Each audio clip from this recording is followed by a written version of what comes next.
This marks the fifth day of the 7-day hodlnaut versus Craig Wright trial here in Oslo, Norway. This was our second day of witnesses. We had a total of 8 witnesses take the stand. The first half of the day were character witnesses called by Craig Wright's team.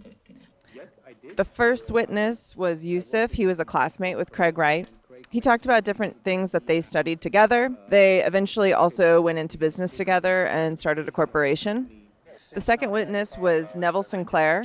He's an accountant from BDO. Craig Wright's lawyer was asking a similar line of questions as yesterday, both what is your technical impression of Craig Wright and what is your personal impression of Craig Wright. The third witness for Craig Wright was David Bridges. He has a bank called Kudos. Bridges is not a Bitcoiner, and he didn't talk much about the details of the technology, but he did say Craig Wright is very educated in security law and financial services. And when asked if he thought he is Satoshi Nakamoto, he said, if there is one person that could pull this together, it's Craig Wright. The fourth witness was Lynham. He's the cousin of Craig. He gave an extensive childhood backstory in the witness. He talked about their upbringing.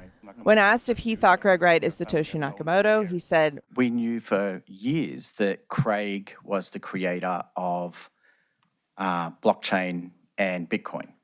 The last half of the day was the KPMG expert witness called by hodlnaut's team.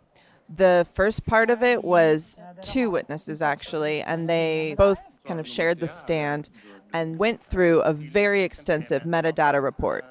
They were talking about the inconsistencies between the paper size, between the date that they had been edited, written, whether a font existed at that point in time. They also went through various drafts of the white paper, and they were pointing out any inconsistency that they could find.